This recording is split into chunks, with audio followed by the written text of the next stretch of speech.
دشمن گھٹا نہ پائے گا عظمت قرآن کی،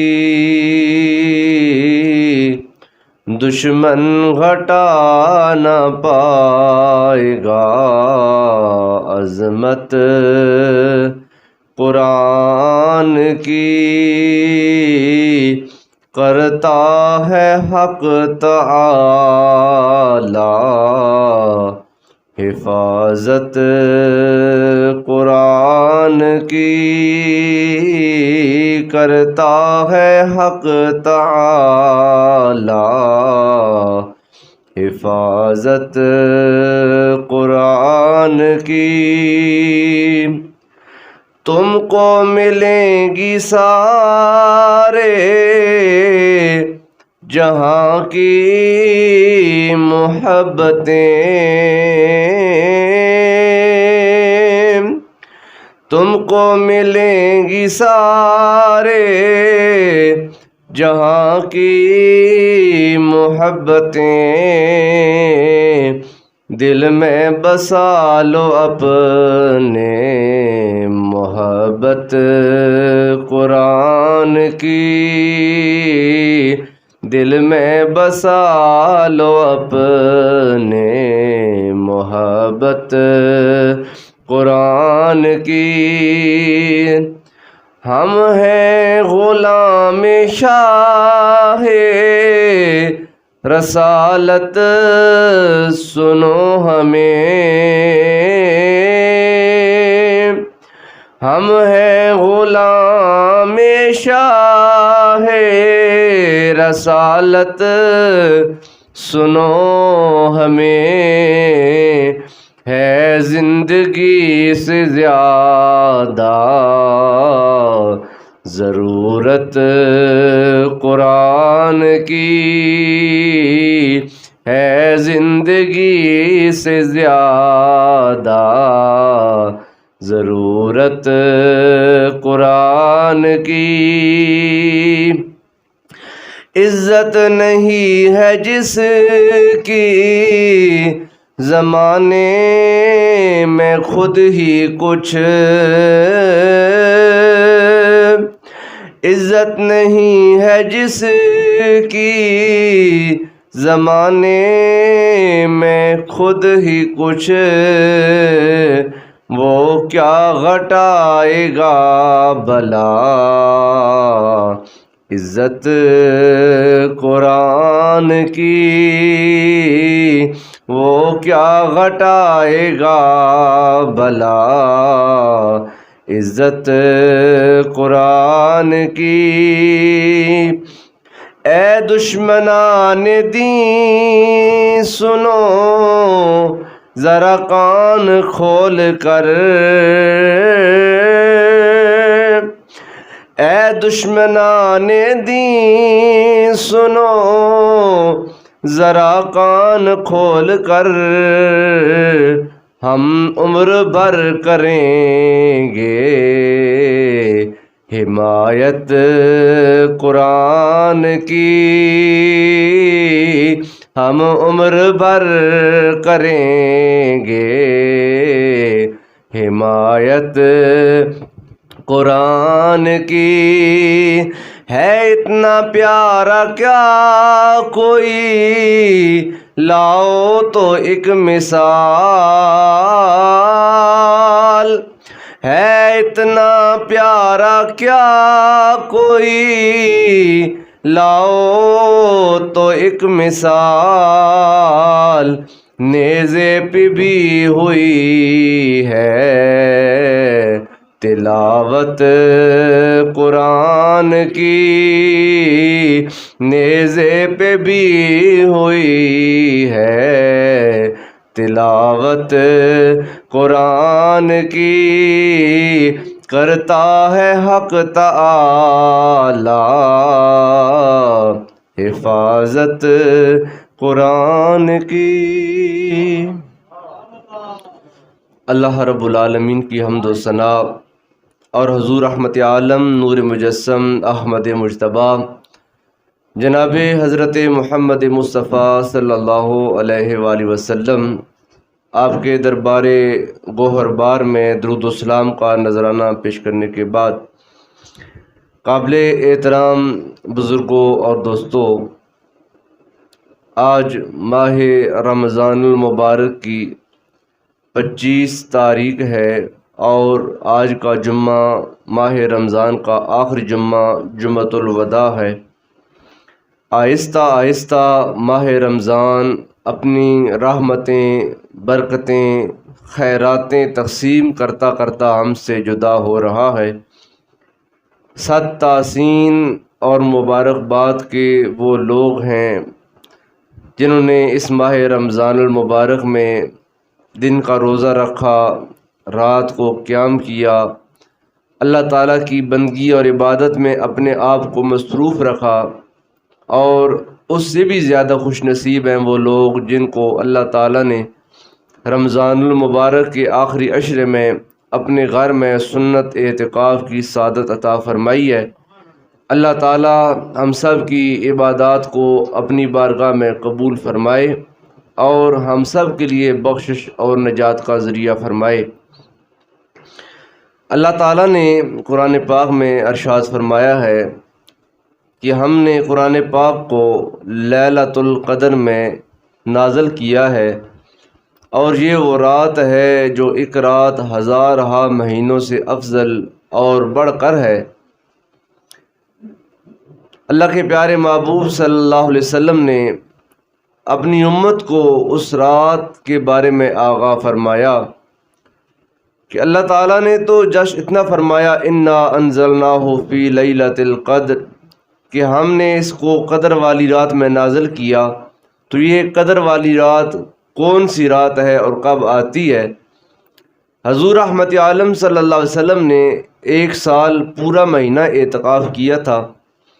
جب سرکار کا 20 دن کا اعتکاف مکمل ہوا تو حضور پاک صلی اللہ علیہ وسلم نے اپنے خیمہ شریف سے چہرہ باہر نکال کر صحابہ کرام کو قریب کیا اور سرکار نے فرمایا کہ میں لیلۃ القدر کی تلاش میں پہلا عشرہ اللہ کی عبادت کرتا رہا، لیکن مجھے پہلے عشرے میں لیلۃ القدر نہیں ملی۔ پھر میں دوسرا عشرہ عبادت کرتا رہا اور دوسرے عشرے میں بھی لیلۃ القدر نا نصیب ہوئی۔ جب دوسرا عشرہ اختتام پذیر ہوا تو میری بارگاہ میں جناب حضرت جبریل آئے، دوسرے والا لے بارہ سنگل والا، جبریل امین میری بارگاہ میں آئے اور انہوں نے عرض کیا یا رسول اللہ، لیلۃ القدر کو اللہ تعالیٰ نے رمضان کے آخری عشرے میں رکھا ہے۔ تو گویا سرکار کی اس حدیث پاک سے ایک سند یہ مل گئی کہ جو لیلۃ القدر ہے وہ پہلے 20 دنوں میں نہیں آتی بلکہ آخری 10 دنوں میں آتی ہے۔ اور پھر سرکار دو عالم صلی اللہ علیہ وسلم نے مزید معاملہ آسان کرتے ہوئے فرمایا کہ اللہ تعالیٰ نے لیلۃ القدر کو رمضان کے آخری 10 راتوں کی جو طاق راتیں ہیں ان راتوں میں رکھا ہے، 21، 23، 25، 27 یا 29۔ فرمایا یہ قدر والی رات گردش کرتی رہتی ہے، کبھی 21 کو آ جاتی ہے، کبھی 23 کو آ جاتی ہے، کبھی 25 کو، کبھی 27 کو، کبھی 29 کو، یہ ہر سال پھرتی رہتی ہے۔ اور سرکار نے اس لیلۃ القدر کو مخفی رکھ کر پیغام دیا کہ صرف ایک رات پر ہی انحصار نہ کر لینا، بلکہ رمضان کے جو آخری عشرے کی بابرکت راتیں ہیں وہ ساری ہی اس قابل ہیں کہ ان راتوں میں اللہ تعالیٰ کی عبادت کی جائے اور بندگی کی جائے اور ان راتوں میں اللہ کو تلاش کیا جائے۔ سرکار دو عالم نے فرمایا کہ یہ قرآن جو ہے یہ اس قدر والی ایک رات میں نازل ہوا ہے۔ اہل ایمان کے لیے قرآن اللہ تعالیٰ کا بہت بڑا انعام اور اللہ تعالیٰ کی بہت بڑی نعمت ہے۔ قرآن پاک میں اللہ رب العالمین نے فرمایا انا نحن نزلنا الذکر وانا لہ لحافظون، کہ بے شک ہم ہی قرآن کو نازل کرنے والے ہیں اور ہم ہی اس قرآن کی حفاظت کرنے والے ہیں۔ جتنی بھی آسمانی کتابیں قرآن سے پہلے نازل ہوئی ہیں، تورات ہے، زبور ہے، انجیل ہے، اور اس کے علاوہ دیگر آسمانی صحائف، دیگر آسمانی کتابیں ہیں، وہ آج اپنے اصلی وجود کے ساتھ زمین پر موجود نہیں ہیں۔ ان کتابوں کے ماننے والوں نے ان کتابوں میں رد و بدل کر دیا ہے، تبدیلیاں کر دی ہیں۔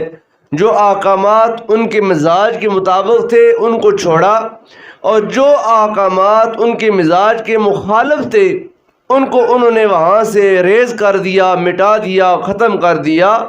وہ کتابیں آج اپنے اصلی وہ وجود کے ساتھ موجود نہیں ہیں، لیکن اللہ رب العالمین نے تمام انبیاء کے سرخیل اور تمام انبیاء کے تاجدار جناب حضرت محمد عربی صلی اللہ علیہ وسلم پر جو قرآن نازل کیا اور جو امت مصطفیٰ کو انعام عطا فرمایا، اس کی بابت اللہ پاک فرماتا ہے کہ اے لوگو، اس قرآن کے بارے میں کبھی بھی ڈاؤٹ نہ کرنا، شک نہ کرنا۔ ذالک الکتاب لا ریب فیہ، یہ قرآن ہر طرح کے ریب سے، عیب سے، شک سے منزہ، مطہر اور پاک ہے، اس لیے کہ ہم نے اس کی زیر زبر کی حفاظت کی جو ذمہ داری اپنے اوپر لے لی ہے۔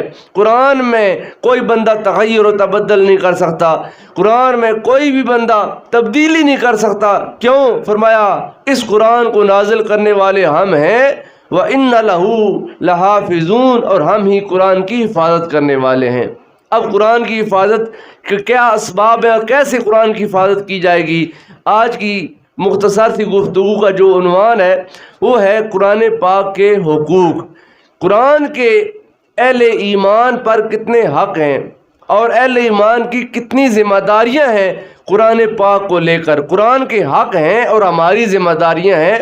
ان حقوق اور فرائض کے پیش نظر قرآن پاک کی جو حفاظت ہے وہ ممکن ہے۔ قرآن پاک کی جو حفاظت کا ذمہ اللہ نے لیا ہے اور اللہ نے اپنے بندوں کو جو ڈیوٹیاں دی ہیں وہ ان 5 حقوق کے اندر آتی ہیں۔ قرآن کے 5 حقوق ہیں جو اہل ایمان پر لازم ہیں۔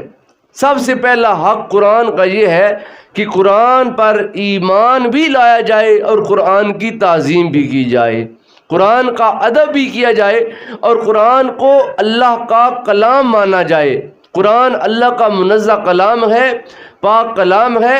قرآن اللہ کی مخلوق نہیں ہے، جیسا کہ بعض معتزلہ اور بعض ایسے فرقے موجود ہیں۔ حضرت امام احمد ابن حنبل رحمۃ اللہ تعالی علیہ، آپ کو اپنے زمانے میں اس معاملے پر سزا دی گئی اور آپ کی موت اور آپ کی شہادت کا سبب بھی یہ بات بنا کہ اس دور کے جو ملا تھے ان کا یہ کانسیپٹ اور عقیدہ تھا کہ قرآن اللہ کی مخلوق ہے، جبکہ اہل ایمان کا یہ سواد اعظم کا یہ موقف اور عقیدہ ہے قرآن اللہ کی مخلوق نہیں ہے بلکہ قرآن اللہ کا بولیں قرآن اللہ کا کلام ہے۔ تو قرآن کو اللہ کا کلام ماننا اور قرآن پاک کی تعظیم کرنا یہ ہر بندہ مومن پر لازم اور فرض ہے۔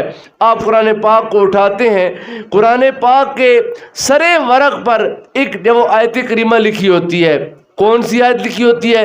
قرآن کی اس سر ورق یہ آیت لکھی ہوتی ہے، لا یمسہ الا المطہرون۔ فرمایا لوگوں، قرآن کو عام کتاب نہ سمجھنا، جیسا کہ تمہاری دیگر تمام لٹریچرز ہیں، جتنی کتابیں ہیں، خواہ وہ دین کی ہیں یا دنیا کی کتابیں ہیں، ان کتابوں کی طرح قرآن کو نہ سمجھنا۔ اس کا ادب، اس کا احترام تقاضا کرتا ہے کہ بنا وضو کے، بنا طہارت کے، بنا پاکیزگی کے قرآن پاک کو چھونا بھی گناہ ہے۔ یہ ہے قرآن کی تعظیم و توقیر بندہ مومن کے دل میں ڈالنے کا ایک راستہ ہے۔ فرمایا قرآن پڑھنا یہ تو بڑا اعلیٰ مقام ہے، قرآن کو ماننا یہ تو اعلیٰ مقام ہے، لیکن لوگوں جب قرآن تمہارے سامنے آ جائے تو جب تمہارا وضو نہ ہو تو قرآن کو پکڑنا تو بہت دور کی بات ہے، مس کرنا یہ ہوتا ہے، مس کرنا یہ مس کرنا صرف ٹچ کرنا۔ فرمایا اگر تم بے وضو ہو تو قرآن کا ادب یہ تقاضا کرتا ہے کہ قرآن سے دور رہو، قرآن کو مس تک نہ کرو۔ اگر تم نے قرآن کو مس کرنا ہے، کھولنا ہے، تو پھر قرآن کو باوضو ہو کر کھولا کرو۔ یہ قرآن کا ادب و احترام ہے۔ کچھ سال پہلے کی بات ہے، میں مدنی چینل کے اوپر یعنی کہ مذاکرہ سن رہا تھا مولانا ابو البلال مولانا الیاس تار قادری صاحب حافظ اللہ رحمۃ اللہ تعالی علیہ آپ سے سوال کیا گیا مدنی مذاکرے میں کہ آج کا جدید دور ہے، آج ہر بندے کے پاس اینڈرائڈ موبائل ہے، آئی فونز موجود ہیں، لوگوں کے پاس ایسے موبائل ہیں جن موبائلوں میں یہ اپلیکیشنز موجود ہیں کہ جن میں قرآن پاک ہوتا ہے، احادیث مبارکہ ہوتی ہیں اور دینی کتب کا ذخیرہ ہوتا ہے، تو آیا قرآن پاک کا ادب و احترام اس اپلیکیشن کے اوپر بھی لاگو ہوگا کہ نہیں؟ اب ہم جب موبائل استعمال کر رہے ہوتے ہیں، ہمارا وضو تو کوئی نہیں ہوتا، ہم بے وضو بھی موبائل استعمال کرتے رہتے ہیں اور کوئی حرج بھی نہیں ہے، لیکن کیا قرآن پاک کی اپلیکیشن کو، قرآن پاک کی جو اس کا سافٹ ویئر ہے اس کو بنا وضو کے ٹچ کرنا یا وہاں پر موبائل پر قرآن پاک کو بنا وضو کے کھولنا جائز ہے یا نہیں جائز؟ آپ نے فرمایا جیسے قرآن پاک کی ہارڈ کاپی کا ادب و احترام ہے، ایسے ہی قرآن پاک کی سافٹ کاپی کا بھی ادب و احترام ہے۔ فرمایا جیسے اس قرآن کو بنا وضو تم نہیں کھول سکتے، ایسے ہی موبائل کے اوپر قرآن پاک کی اپلیکیشن کو بنا وضو کھولنا کے جائز نہیں ہے۔ کیوں؟ اس لیے کہ وہاں پر بھی قرآن کا اتنا ہی ادب و احترام ہے جتنا تمہارے سامنے اس جب مجسم قرآن کا ادب و احترام موجود ہے۔ لہذا قرآن کے حقوق میں پہلا حق یہ ہے کہ قرآن پاک کو اللہ کا کلام مانا جائے اور قرآن کی تعظیم و توقیر کی جائے۔ دوسرا قرآن پاک کا ادب و احترام یہ ہے کہ قرآن پاک کی تلاوت کی جائے اور قرآن پاک کو ترتیل کے ساتھ خوبصورت پیرائے میں ٹھہر ٹھہر کر ایسے قرآن پاک پڑھا جائے کہ قرآن تمہاری زبان سے نکلے اور تمہارا دل باغ باغ ہو جائے، اور جو بندہ تمہارے منہ سے قرآن سنے اس کے دل کو راحت، سکون اور اطمینان نصیب ہو۔ تو قرآن پاک کی تلاوت کرنا، خواہ وہ بچہ ہے، خواہ وہ جوان ہے، خواہ وہ بوڑھا ہے، خواہ وہ مرد ہے یا وہ عورت ہے، ہر اہل مسلمان، ہر اہل ایمان کے لیے یہ لازم ہے کہ وہ قرآن پاک کو تلاوت کرے۔ حضور رحمت عالم صلی اللہ علیہ وسلم آپ نے ارشاد فرمایا، سرکار نے فرمایا وہ دل جس دل میں قرآن کا کچھ حصہ موجود نہیں ہے، جس کو قرآن کا کچھ بھی حصہ نہیں آتا، فرمایا اس دل کی مثال اس بنجر ویران گھر کی مانند ہے جو تباہ و برباد ہوا پڑا ہے۔ تو گویا اہل ایمان کے لیے ضروری ہے، لازم ہے کہ کچھ نہ کچھ قرآن پاک ضرور اس کے دل میں موجود ہونا چاہیے۔ کم از کم آخری 10 صورتیں وہ ہر مسلمان کو آنی چاہیے۔ سورہ اخلاص آنی چاہیے، سورہ فاتحہ آنی چاہیے، آیت الکرسی آنی چاہیے، سورہ عشر کی آخری آیتیں آنی چاہیے۔ یہ کچھ ایسی صورتیں اور ایسی آیات ہیں جو کہ بہت ہی انوار کا خزانہ اور جو وہ اللہ تعالیٰ کی رحمت کا ذریعہ ہے۔ فرمایا کہ وہ دل بنجر ہے، ویران ہے جس دل میں اللہ کا قرآن موجود نہیں ہے۔ تو قرآن پاک کی تلاوت کرنا چاہیے، اور حضور پاک صلی اللہ علیہ وسلم آپ نے فرمایا جب کوئی بندہ قرآن پاک پڑھتا ہے اور قرآن پاک کو پڑھ کر اپنے دن کو منور کرتا ہے، فرمایا اللہ تعالیٰ اس بندے کو ایک ایک حرف کے بدلے میں 10 نیکیاں عطا فرماتا ہے۔ سرکار نے فرمایا میں تم کو یہ نہیں کہتا کہ الف لام میم ایک حرف ہے، بلکہ الف الگ حرف ہے، لام الگ حرف ہے، میم الگ حرف ہے۔ جب تم اللہ کی رضا کے لیے قرآن پاک کا یہ صرف کلمہ پڑھتے ہو الف لام میم، اب میری زبان سے یہ کلمہ 3 بار جاری ہو چکا ہے، الف لام میم 4 بار ہو چکا۔ فرمایا یہ 3 حروف ہیں، الف الگ ہے، لام الگ ہے، میم الگ ہے، یہ 3 حروف ہیں۔ جب تمہاری زبان سے یہ کلمہ نکلتا ہے اللہ پاک تم کو 30 نیکیاں عطا فرماتا ہے۔ حضرت امام فخر الدین رازی رحمۃ اللہ تعالی علیہ آپ نے لکھا کہ اللہ تعالیٰ بندے کو انعام و اکرام دینے کے بہانے تلاش کرتا ہے۔ اللہ تعالیٰ کو اپنے شاہکار سے، بندہ مسلمان سے کتنا پیار ہے، کتنی محبت ہے۔ بندہ جب عقیدت اور خلوص کے ساتھ قرآن پاک پڑھتا ہے نا تو پھر اللہ تعالیٰ الف لام میم پڑھنے پر صرف 30 نیکیاں نہیں دیتا، بلکہ الف کی تصغیر کی جائے نا، الف تو الف جیسے ایک تو صرف یہ الف ہے نا، لیکن الف کو اردو میں لکھیں تو وہ اے الف لام اور فے، یہ الف کے اندر بھی 3 حروف آتے ہیں، لام الف لا میم، اس لام کے اندر بھی 3 حروف آتے ہیں، میم یا میم، اس اندر بھی 3 حروف آتے ہیں۔ فرمایا تم صدق دل سے الف لام میم کہو تو تمہارے منہ سے 3 حروف نہیں بلکہ 9 حروف نکلے ہیں۔ خالی یہ کہنے سے اللہ پاک تم کو 9 نیکیاں عطا فرماتا ہے۔ صرف 9 نیکیاں ہی نہیں ملتی بلکہ اللہ تعالیٰ تمہارے اعمال نامے سے 9 گناہ بھی مٹا دیتا ہے، اللہ پاک تمہارے 9 درجات کو بلند بھی کر دیتا ہے۔ تو یہ بشارتیں دے کر، یہ انعامات سنا کر بندہ مومن کو ترغیب دلائی گئی ہے کہ اے بندہ مومن، قرآن تمہارے لیے ایک بہت بڑا خزانہ ہے، اس قرآن کو اپنے لیے غنیمت سمجھو، اور قرآن پاک کو عام کتابوں کی طرح نہ سمجھو بلکہ اس قرآن کو باادب انداز میں اللہ کا کلام سمجھ کے جب تم تلاوت کرو گے تو ایک ایک حرف کے بدلے میں اللہ پاک تمہارے اعمال نامے میں بے شمار نیکیاں نقل فرماتا جائے گا۔ دنیا کی کتابوں میں قرآن چمکتا ہے، دنیا کی کتابوں میں قرآن چمکتا ہے، قرآن میں اللہ کا فرمان چمکتا ہے۔ عادت بنا لے جو تلاوت قرآن کی، اللہ کی نظروں میں وہ انسان چمکتا ہے۔ جو بندہ قرآن کی تلاوت کرتا ہے اور قرآن کی تلاوت کو اپنا مشغلہ بنا لیتا ہے، اللہ تعالیٰ کی نگاہ میں اس انسان کی بڑی ویلیو ہے، بڑی وقت ہے۔ امام بخاری رحمۃ اللہ تعالی علیہ آپ نے ایک حدیث مبارکہ نقل فرمائی ہے، آپ فرماتے ہیں جس بندے کو قرآن پاک نے دعا سے مستغنی رکھا، یعنی وہ بندہ دعا نہیں کر سکا لیکن قرآن پاک کی تلاوت کرتا رہا۔ حضرت ابو سعید خدری رضی اللہ تعالیٰ عنہ حدیث پاک کے راوی ہیں، فرماتے ہیں قالا رسول اللہ صلی اللہ علیہ وسلم یقول الرب تبارک و تعالی، سرکار فرماتے ہیں اللہ پاک جو تمہارا پروردگار ہے وہ فرماتا ہے من شغلہ القرآن عن ذکری و مسئلتی، جس بندے کو اللہ تعالیٰ کے ذکر سے اور سوال کرنے سے، دعا مانگنے سے قرآن نے جب وہ دور رکھا، وہ قرآن پڑھ رہا ہے اور قرآن کی تلاوت میں نہ تو وہ اللہ کا ذکر کر رہے، سبحان اللہ، الحمدللہ، اللہ اکبر، سبحان ربی العظیم، سبحان ربی الاعلیٰ، سبحان اللہ و بحمدی، سبحان اللہ العظیم، یہ تمام کلمات تسبیحات اللہ کا ذکر ہیں۔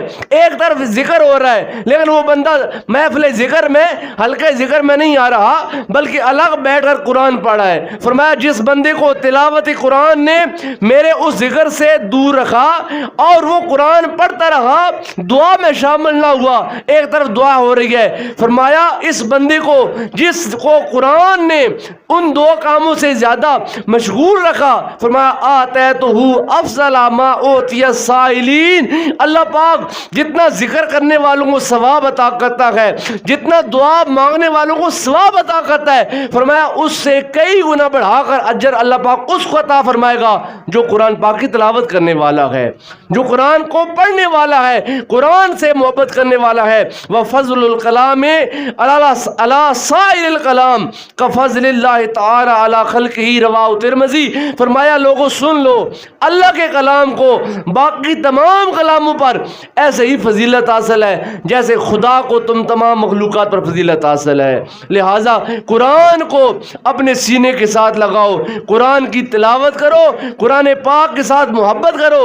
یہ قرآن ہمارا نجات دہندہ ہے، قرآن ہمارا شافی ہے۔ یہ دوسرا حق ہے قرآن پاک کا۔ پہلا قرآن کا حق یہ ہے کہ قرآن کو اللہ کا کلام مانا جائے اور قرآن کا ادب کیا جائے، احترام کیا جائے، یہ قرآن کا حق ہے اور ہم پر یہ لازم ہے کہ ہم قرآن کو اللہ کا کلام مانیں اور قرآن کی تعظیم و توقیر کریں۔ اور دوسرا حق قرآن کا کیا ہے؟ قرآن کی تلاوت کریں اور قرآن پاک کو خوب ٹھہر ٹھہر کر پڑھیں۔ تیسرا فرمایا قرآن میں تدبر بھی کریں اور تذکر بھی کریں۔ تذکر مطلب ہوتا ہے قرآن سے نصیحت حاصل کریں۔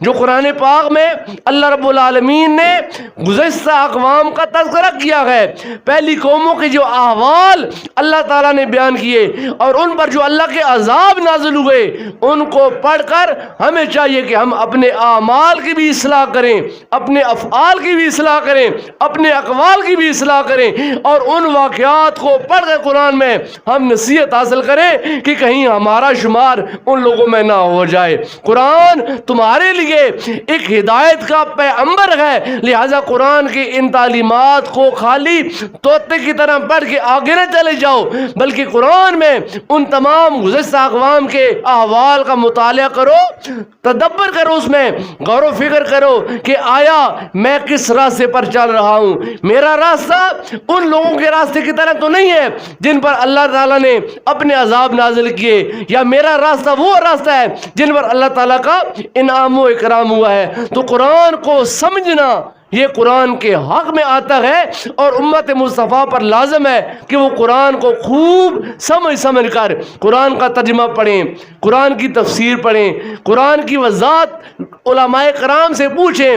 خالی جب وہ اس بات پر شیخی بگاڑنا، بے شک قرآن پاک کی تلاوت بڑا اجر و ثواب والا کام ہے۔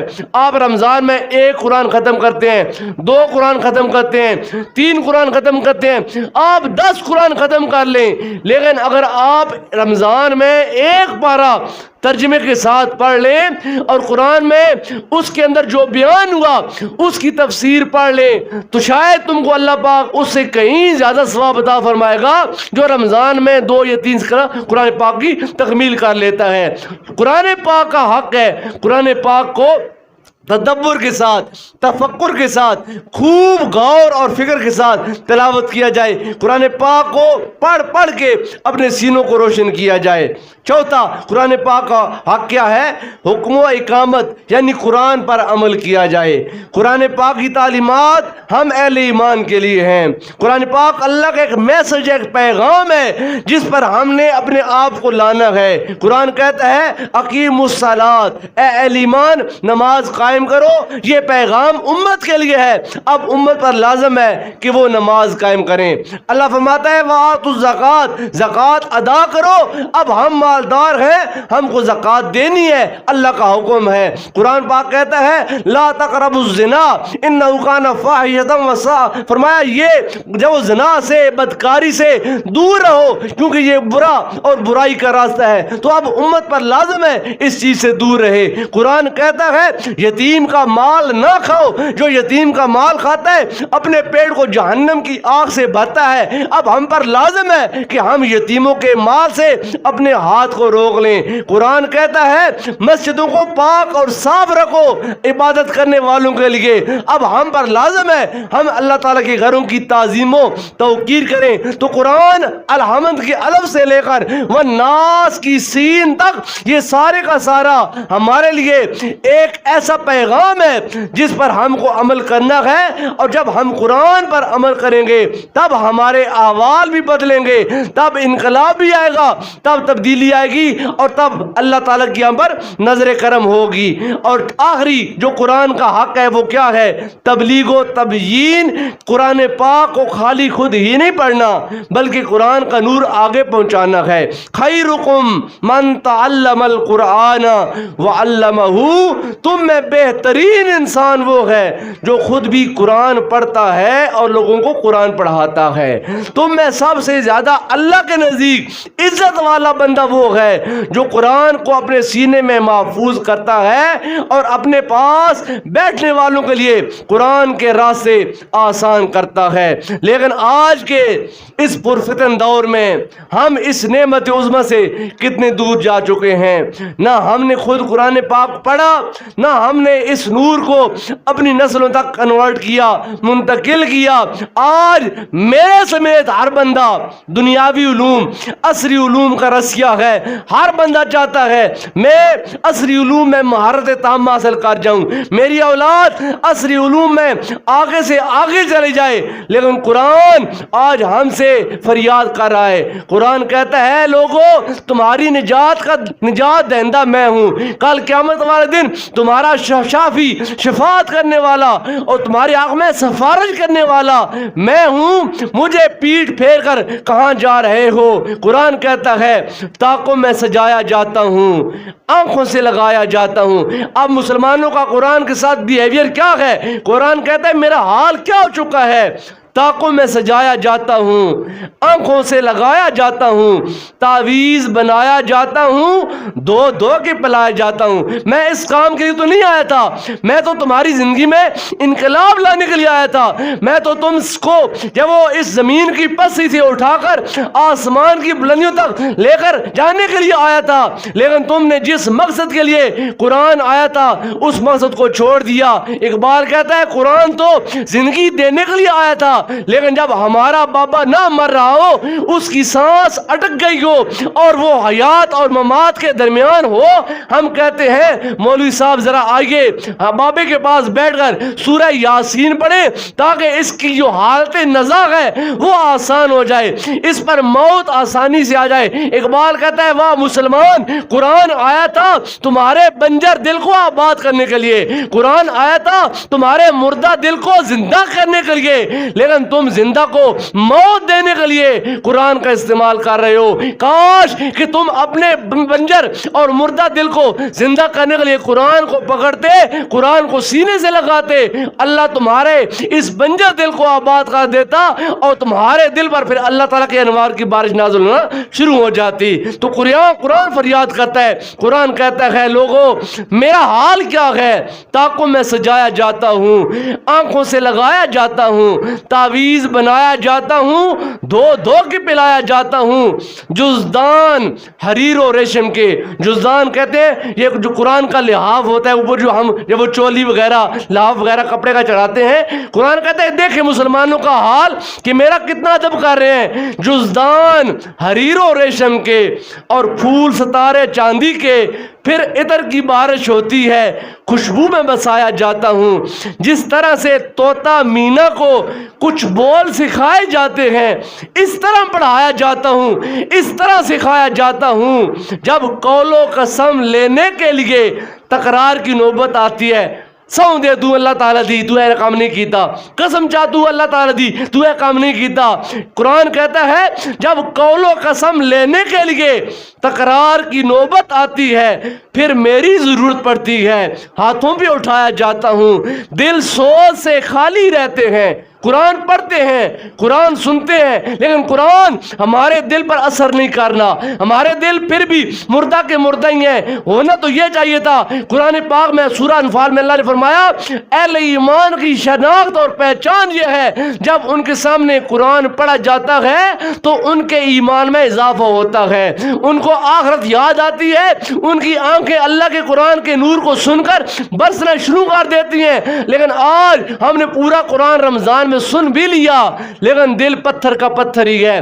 آج ہمارے نہ تو حال میں تبدیلی آئی ہے، نہ ہمارے قال میں تبدیلی آئی ہے، نہ ہمارے کردار میں تبدیلی آئی ہے۔ فرمایا قرآن کہتا ہے لوگو تمہارا حال کیا ہے، دل سوز سے خالی رہتے ہیں، آنکھیں ہیں کہ نم ہوتی نہیں، کہنے کو میں ایک ایک جلسے میں پڑھ پڑھ کے سنایا جاتا ہوں۔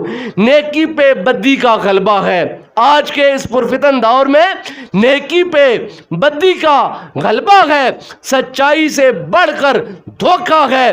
ایک بار ہنسایا جاتا ہوں، رمضان کا مہینہ آیا، رمضان کے مہینے میں سب نے قرآن پکڑ لیے، سب نے سپیٹیں لگا لی ہیں، میں نے 10 قرآن ختم کرنے ہیں، میں نے 5 قرآن ختم کرنے ہیں، میں روزانے 3 سپارے پڑھتا ہوں، میں روزانہ 5 سپارے پڑھتا ہوں، میں اعتکاف بیٹھا تو میں اعتکاف میں 5 قرآن پاک پڑھ کے اٹھا ہوں۔ قرآن کہتا ہے جب تم نے ایک بار مجھے پکڑا، میرا پیار اپنے دل میں بٹھایا، مجھے پڑھا، تلاوت کی تو میں خوش ہو گیا کہ شاید یہ مسلمان لوٹ آئے میری طرف، مسلمان پلٹ آئے میری طرف۔ لیکن جو ہی رمضان ختم ہوا، عید آئی، قرآن کو ایک اچھے لحاف میں باندھ کر کے ہم نے رکھ دیا اور قرآن کو کہا اب 11 مہینے تو آرام کر لے، 11 ماہ کے بعد پھر رمضان آئے گا، تب ہم تیرے ساتھ دوبارہ ملاقات کریں گے۔ قرآن کہتا ہے نیکی پہ بدی کا غلبہ ہے، سچائی سے بڑھ کر دھوکہ ہے۔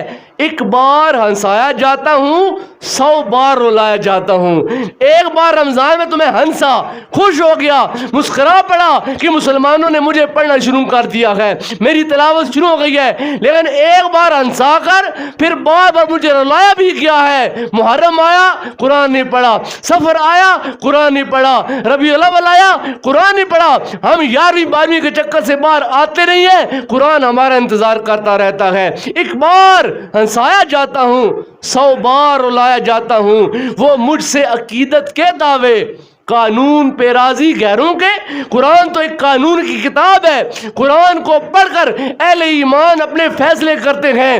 چوری کے کیا احکامات ہیں, زناکاری و بدکاری کے کیا احکامات ہیں, جھوٹ بندہ بولے تو کیا کرنا چاہیے. یہ تو اللہ تعالیٰ نے قرآن میں حدیں بیان کی ہیں. بندے مومن کو اس دستور حیات کو اپنا کر اپنی زندگی کے شب و روز گزارنے تھے. لیکن قرآن منہ سے پڑھتے ہیں, لیکن جو قانون فالو کرتے ہیں وہ قانون یا انگریز کا بنا ہوا ہے, یا عیسائی کا بنا ہوا ہے, یا یہودی کا بنا ہوا ہے, اور یا ہندو کا بنا ہوا ہے. ہمارے شادی کے مراسم ہو, ہمارے فوتگی کے معاملات ہو, کوئی ایک کام ایسا ہمارے پاس نہیں ہوتا جو ہم یہ کہیں یہ کام 100% مسلمانوں والا کام ہوا ہے. ہم ان لوگوں کے ساتھ رہ رہ کر برصغیر پاک و ہند میں ہم نے ان کے کلچر کو اڈاپٹ کر لیا, اختیار کر لیا. آج ہماری وضع قطع کہتی ہے, اقبال بھی رو پڑا. اقبال کہتا ہے وضع میں تم ہو نصارا تو تمدن میں ہنود. مسلمانوں تمہاری وضع قطع, تمہاری ڈیل ڈال, تمہارا لباس, تمہارے ہیئر کٹنگ, تمہارے آنکھوں کے چشمے, تمہاری ابرو, یہ تمہاری جو ظاہری وضع قطع ہے نا, یہ تمہاری ساری عیسائیوں کی طرح ہی ہے. وضع میں تم ہو نصارا, تمدن میں ہنود, اور تمہاری جو تمدن ہے, رہن سہن ہے, وہ سارا ہندوؤں والا ہے. تمہارے پاس مسلمانوں والا کلچر کہاں پہ ہے؟ تمہارے پاس کون سی ایسی چیز ہے کہ اس کو دیکھ کر کوئی بندہ رشک کرے کہ یہ کام مسلمانوں والا ہے؟ وضع میں تم ہو نصارا, تمدن میں ہنود. یہ مسلمان ہے جنہیں دیکھ کے شرمائے یہود. کیا یہ مسلمان ہیں کہ ان کے اوپر آج دنیا ہنس رہی ہے؟ آج غزہ میں مسلمانوں کا جو خونی کا جب خون کے ساتھ ہولی کھیلی جا رہی ہے, غزہ کے اندر مسلمان پس رہا ہے, فلسطین میں مسلمان پس رہا ہے, کشمیر میں مسلمان مر رہے ہیں, ایران و عراق کے اندر مسلمانوں کی عزتیں پامال ہوئی ہیں, لیبیا میں مسلمان مارے گئے. یہ تمام اسلامی ممالک ہیں. مسلمان کیوں مر رہا ہے؟ قرآن کہتا ہے وجہ ایک ہی ہے, وہ معزز تھے زمانے میں مسلمان ہو کر, اور تم سارے خار ہو گئے ہو تار کی قرآن ہو کر. آج قرآن کو چھوڑا. جب تم نے قرآن کو چھوڑا, خدا نے اپنی تائید و نصرت کا منہ تم سے موڑ لیا ہے. قرآن اگر تمہارے ہاتھ میں ہے تو قرآن کے ساتھ خدا کی تائید و نصرت بھی تمہارے پاس ہے. اقبال نے کہا کہ فضائے بدر پیدا کر, فرشتے تیری نصرت کو اتر سکتے ہیں گردوں سے, قطار اندر قطار. ابھی زمانہ یہ بھی حضور کا ہی ہے, امت ہم بھی حضور کی ہیں, سرکار کے ہم غلام ہیں اور سرکار کا کلمہ پڑھنے والے ہیں. لیکن آج ہم نے قرآن کو باندھ کر الگ جگہ پر رکھ دیا, قرآن کو سینے کے ساتھ نہیں لگایا, قرآن کی تعلیمات پر عمل نہیں کیا. آج ہم نے غیروں کے قانون کو فالو کیا, اور غیروں کے قانون کو ہم نے اپنے اس دیس میں رائج کیا. وہ دیس جس کو بنانے کے لیے یہ نعرہ لگایا تھا پاکستان کا مطلب کیا, لا الہ الا اللہ, دستور ریاست کیا ہوگا, محمد الرسول اللہ, وہ نعرہ مٹ گیا, وہ دستور مٹ گیا. آج دستور ہمارے یہودی بنا رہے ہیں, آج قانون ہمارا واشنگٹن میں جا کر بن رہا ہے. آج ہمارے برگیڈیئرز, آج ہمارے بڑے بڑے ایسے لوگ وہ وہاں سے فنڈنگ لے کر یہاں سے قانون کے ساتھ ہولی کھیل رہے ہیں. وہ کہتے ہیں وہ مجھ سے عقیدت کے دعوے, قانون پہ راضی غیروں کے, یوں بھی مجھے رسوا کرتے ہیں, ایسے بھی ستایا جاتا ہوں. کس بزم میں مجھ کو بار نہیں, کس عرس میں میری دھوم نہیں. قرآن کہتا ہے کون سی ایسی بزم محفل ہے جہاں پر میرا ذکر نہ ہوتا ہو, کہاں پر میری تلاوت ہوتی نہ ہو, اور کون سا ایسا عرس ہے جہاں پر جب وہ محفلیں, جب وہ حسن قرات نہ ہوتی ہو. کس بزم میں مجھ کو بار نہیں, کس عرس میں میری دھوم نہیں, پھر بھی میں اکیلا رہتا ہوں, مجھ سے بڑا کوئی مظلوم نہیں. قرآن آج ہم کو پکار کر ایک پیغام دیتا ہے, اور قرآن کہتا ہے اے ایماندار لوگوں, اے مسلمانوں, بچوں کو اپنے دین و ایمان سکھاؤ, آج کے اس پرفتن دور میں جہاں اپنے بچوں کو بڑے سے بڑے سکول میں داخل کرانے کے والدین بڑے حریص ہیں، میرا بچہ پنجاب کالج میں داخل ہو جائے، میرا بچہ فوجی فاؤنڈیشن میں داخل ہو جائے۔ انہوں نے ٹیسٹ لیا، کچھ تھوڑے سے مارکس کم آئے ہیں، پھر سفارشیں ڈالی جا رہی ہیں کہ کوئی ایسا بندہ مل جائے میرے بچے کے لیے ایک اچھے سکول کا انتخاب ہو جائے۔ کاش تو نے اپنے بچے کی آخرت سنوارنے کے لیے ایک ایسا معلم بھی تلاش کیا ہوتا جو تیرے بچے کو دین سکھاتا، قرآن سکھاتا، اس کو احکامات دین سکھاتا، اور جب تو مرتا تو تیرے جنازے پہ وہ ڈھنگ کی دعا کر سکتا۔ آج لوگوں کے پاس عصری علوم کا بھرمار ہے، لیکن باپ کے لیے فاتحہ خوانی وہ ڈھنگ کی نہیں کر سکتے۔ قرآن کہتا ہے نجات چاہتے ہو تو ایک راستہ ہے، بچوں کو اپنے دین و ایمان سکھاؤ، اسلام کی بنیاد کی پہچان سکھاؤ، دنیا کی کتابوں کا انہیں علم دو، لیکن دنیا کی کتابوں کا انہیں کیمسٹری پڑھاؤ، فزکس پڑھاؤ، میتھ پڑھاؤ، ڈاکٹر بناؤ، وکیل بناؤ، جج بناؤ، جو مرضی ہے پڑھاؤ اور جہاں مرضی ہے لے جاؤ۔ دنیا کی کتابوں کا انہیں علم دو، لیکن پہلے ہے ضروری انہیں قرآن پڑھاؤ۔ سب علوم سے پہلے لازم یہ ہے تمہارے بچے کو قرآن آنا چاہیے، تمہارا بچہ قرآن پڑھ سکتا ہو اور قرآن پاک کو سمجھ سکتا ہو۔ دنیا کی کتابوں کا انہیں علم دو، لیکن پہلے ہے ضروری انہیں قرآن سکھاؤ۔ اسلام سے منہ پھیر کے مرتد نہ وہ ہو جائیں۔ آج کے اس پرفتن دور میں ہمارا چنگا والا نوجوان جب سعودیہ جاتا ہے نا، وہاں 6 ماہ سال لگانے کے بعد آ کر کہتا ہے یہ تو قبر پہ دعا کرنا یہ تو شرک ہے، یہ تو 11ویں، یہ تو بدعت ہے، یہ تو حرام ہے، یہ جو حضور کا میلاد مناتے ہیں یہ تو لوگ گمراہ ہو گئے ہیں۔ چنگا بھلا ہم یہاں سے پڑھا لکھا کر چنگا بھلا مسلمان بھیجتے ہیں، لیکن جب نجد سے ہو کر آتا ہے اور نجدی تعلیمات کو سن کر آتا ہے تو آ کر اپنے باپ دادا کو کہتا ہے یہ تو گمراہ لوگ ہیں، یہ تو پتہ نہیں راہ مستقیم سے ہٹے ہوئے ہیں۔ اصل راہ تو یہ ہے کہ نہ 11ویں کرو، نہ میلاد کرو، نہ اپنے ابے کے لیے دعا مانگو، مر گیا مردود، نہ فاتحہ نہ درود۔ اب جو مر گیا تو سو مر گیا، کوئی فاتحہ کھانے کی ضرورت نہیں ہے۔ کتنے ایسے لوگ ہم نے اپنی آنکھوں سے دیکھے ہیں جن کے ابا اجداد مرے، جب ان کے پاس فاتحہ خوانی کے لیے گئے انہوں نے کہا جی ہم فاتحہ خوانی نہیں کرتے ہیں۔ کہتا ہے کہ سب کچھ پڑھاؤ، میں یہ نہیں کہتا کہ بچوں کو عصری علوم نہ دو، سب کچھ پڑھاؤ، لیکن خدا کا نام ہے اپنے بچوں کو قرآن ضرور پڑھاؤ۔ اسلام سے منہ پھیر کے مرتد نہ وہ ہو جائیں، اسلام پہ جم جانے کا پیمان سکھاؤ، غیروں کی محبت سے نہ وہ دل کو سجائیں، غیروں کی محبت سے نہ وہ دل کو سجائیں، لازم ہے انہیں الفت رحمان سکھاؤ۔ اپنے بچوں کے دلوں میں قرآن پاک کا، اللہ تعالیٰ کا، اللہ کے رسول کا، آل رسول کا اور اصحاب رسول کا یہ پیار پیدا کرو اپنے بچوں کے دلوں میں۔ جب تم پیار پیدا کرو گے تب تمہارے بچے کامیابوں کو کامران ہوں گے۔ گونگی ہو گئی آج کچھ زبان کہتے کہتے، آج میرا اور آپ کا حال کیا ہے؟ گونگی ہو گئی آج کچھ زبان کہتے کہتے، ہچکچا گیا میں خود کو صاحب مسلمان کہتے کہتے۔ میرا حال کیا ہے؟ مسلمان کے ساتھ کمپیریزن کرو، کیا مسلمان ہمارے طرح ہی ہوتے ہیں؟ گونگی ہو گئی آج کچھ زبان کہتے کہتے، ہچکچا گیا میں خود کو مسلمان کہتے کہتے۔ یہ بات نہیں کہ مجھ کو رب پہ یقین نہیں، معاملہ نہیں ہے کہ مجھے رب پہ یقین نہیں ہے، مجھے رب پہ یقین ہے۔ یہ بات نہیں کہ مجھ کو رب پہ یقین نہیں، بس ڈر گیا میں خود کو صاحب ایمان کہتے کہتے کہ کیا صاحب ایمان ہمارے طرح لوگ ہوتے ہیں؟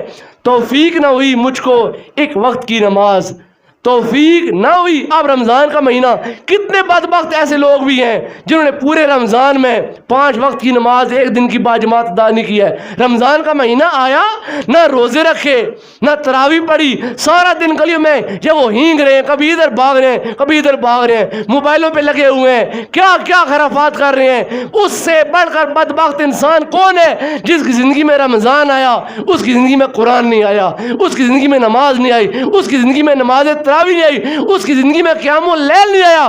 اس سے بڑھ کر بدبخت کون ہو سکتا ہے؟ توفیق نہ ہوئی مجھ کو ایک وقت کی نماز، اور چپ ہوا مؤذن اذان کہتے کہتے۔ کسی کافر نے جو پوچھا کہ یہ کون سا ہے مہینہ، کسی کافر نے پوچھا یہ کون سا ہے مہینہ؟ شرم سے پانی ہاتھ سے گر گیا رمضان کہتے کہتے۔ کسی مسلمان کو دیکھا نا کسی کافر نے کہ وہ پانی پی رہا ہے، کافر نے پوچھا یہ مہینہ کون سا ہے؟ اس نے جب کہا نا رمضان کا مہینہ، تو کافر نے کہا اگر رمضان کا مہینہ ہے تو شرم کر، کیا مسلمان رمضان میں سریعام پانی پیتے ہیں؟ تو کہتا ہے شرم سے پانی ہاتھ سے گر گیا رمضان کہتے کہتے میری الماری میں گرد سے اٹی کتاب کا جو پوچھا، میری الماری میں گرد سے اٹی کتاب کا جو پوچھا میں گڑ گیا زمین میں قرآن کہتے کہتے۔ یعنی قرآن کو پڑھے ہوئے سال گزر گئے ہیں اور قرآن کو ہاتھ لگائے جالے آ گئے ہیں، گردوں کو باہر پڑ گیا۔